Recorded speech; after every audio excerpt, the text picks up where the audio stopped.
النظام. الدولة الحديثة هي الدولة تقوم على مجموعة من المبادئ الأساسية وفي مقدمتها سيادة القانون، القانون فوق الجميع، واحترام جميع حقوق الإنسان والحريات الأساسية، المساواة أمام القانون، الفصل والتوازن بين السلطات، استقلال القضاء، المشاركة السياسية، حماية الفئات من التمييز، خضوع مؤسسات الدولة للدستور والقانون. وفي هذا الإطار لا يمكن تصور دولة حديثة تحترم حقوق الإنسان دون أن تكون حقوق المرأة جزءا أصيلا من منظومة الحقوق والحريات العامة. فالدستور لا ينبغي أن يكتفي بالنص على المساواة بصورة عامة، بل يجب أن يتوفر ضمانات حقيقية تحول المساواة من نص مكتوب إلى ممارسة واقعية. الحقوق الدستورية للمرأة هي مجموعة الحقوق والحريات التي يضمنها الدستور للمرأة باعتبارها مواطنة وإنسانة دون تمييز بسبب الجنس. ومن أبرز هذه الحقوق الحق في المساواة أمام القانون، الحق في الحياة والأمن والسلامة الجسدية، الحق في الحرية والكرامة، الحق في التعليم، الحق في العمل، الحق في الأجر العادل، الحق في الرعاية الصحية، الحق في المشاركة السياسية، الحق في الانتخابات والترشح، الحق في التولي الوظائف العامة، الحق في التقاضي والوصول إلى العدالة، الحق في الملكية، الحق في الجنسية، الحق في حرية الرأي.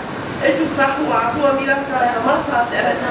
فبتمنى انه الدولة الحديثة في الدستور الجديد بدون ثغرات يضع قانون بدون ثغرات، يعني وحتى تحصل المرأة على حقوقها. يعطيك العافية. اغفل كمان النقطة الأولى من اغفال القانون في حالات الطلاق هي أكثر شيء تتعرض له المرأة في حالات الطلاق.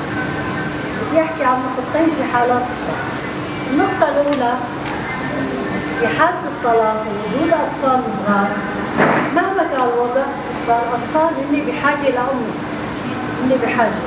القانون قال في حال زواج المرأة تحرم من الحضانة. هاي مشكلة كبيرة. يا ترى إذا أخذ الأب مرت الأب رح تكون أكثر عطف عليها أو تربية من أمها. فهاي النقطة كثير مهمة.